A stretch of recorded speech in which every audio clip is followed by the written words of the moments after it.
Here's Dave Bossie, the former Trump deputy campaign manager and a Fox News contributor, and author of the new book, Trump's Enemies. Ed Rendell, former DNC chair and former governor of Pennsylvania, is here as well. Ed, good to see you.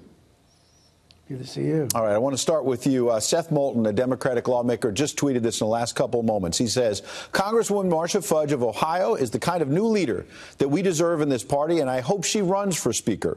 We need more women, including women of color, in congressional leadership. What's happening in the Democratic Party tonight?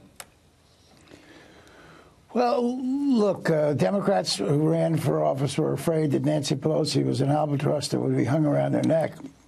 And it turns out she wasn't. Despite the Republicans' attempt to demonize Nancy Pelosi, we're going to win about 40 seats in the most recent election, 40 seats that were previously held by Republicans.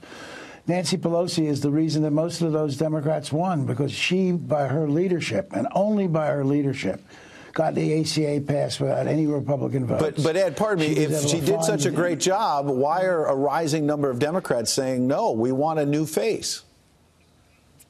Well, I don't think, when you consider what the caucus numbers are, I don't think 17 is a rising number. And you're always going to have people who want change, and I understand the need for change. But Nancy Pelosi was a great speaker. She saved the country when she found the votes for TARP, for President Bush's TARP program, when the Republicans couldn't pass it. Mm-hmm. She saved the ACA. You ask Barack Obama, and he'll tell you there wouldn't be an ACA without Nancy Pelosi. And the ACA was the reason that most of our candidates won.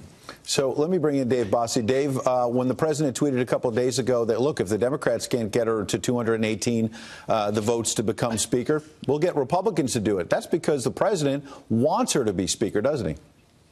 We desperately want Nancy Pelosi back. Unfortunately, the Democrats took the House.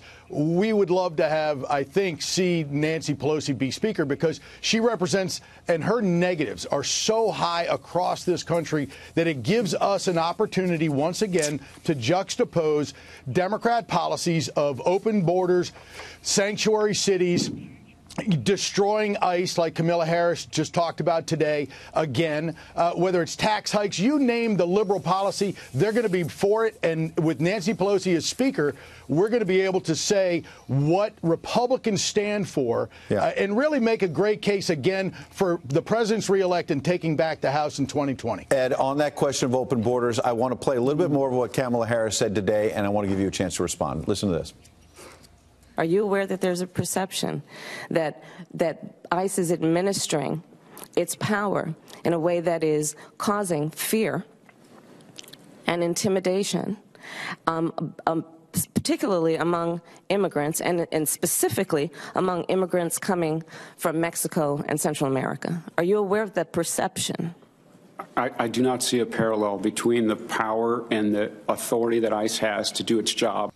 Ed, the context is that's Ron Vitello. He's the president's nominee. He's served his country for 30 years now in law enforcement. He is the nominee to be director of ICE. And I looked it up, and a couple of weeks ago, Ed, as a Democrat, you said publicly that the party was making a mistake by saying they should abolish ICE. And you said that some of these ideas are not based in reality and that could help the president be reelected in 2020. Why is Kamala Harris not listening to you and comparing ICE agents to the KKK? Well, first of all, I don't know how many people listen to me anymore. But having said that, it makes no sense. Look, ICE should be reformed, and there are problems with ICE, and there's no question. And Senator Harris has identified some of those problems. But ICE also performs vital functions like keeping drug dealers from crossing our borders, keeping people who want to get young girls and turn them into sex slaves. ICE needs reform, but it doesn't need abolishment. If we got rid of ICE, we'd have to come up with an agency just like it. So it makes no sense. Dave, when you look at the Democratic potential field, we're talking about maybe a couple of dozen different senators, House members and whatnot want to get in, whether it's Sherrod Brown, Elizabeth Warren, who might have hurt herself with the DNA test, and all of that back and forth with the president. What about what Kamala Harris said today? Oh, it's outrageous. Look, Ed is exactly right. We need an agency like ICE.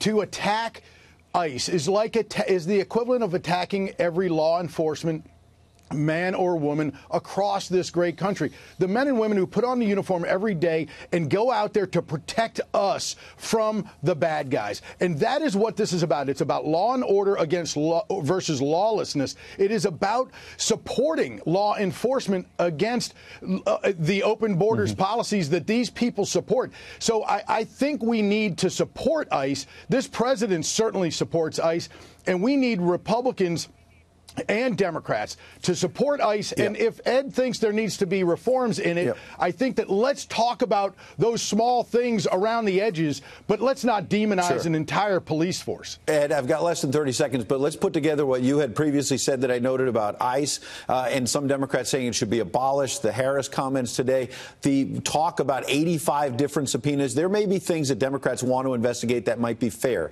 But do you think the Democrats may overplay their hand in the days ahead? It's always a potential, and the Republicans did it during the Bill Clinton impeachment. Look, we need to show the country we can legislate and get things done. That's even more important than investigations. There are some, as you said, investigations that are probably appropriate, but let's get in there and try to solve the nation's problems. And even if we can't get the bills past the Senate, let's get a good bill. Quick last word from Dave Bossie. What we stand for. Go ahead, Dave. And overreach is going to be the watchword of this Congress. They are not going to be able to help themselves because their base demands radical action by this radical new group of congressmen and women who have come to Washington and are going to attack this president at every turn. Dave Bossie, Ed Rendell, appreciate you both coming in. Thanks.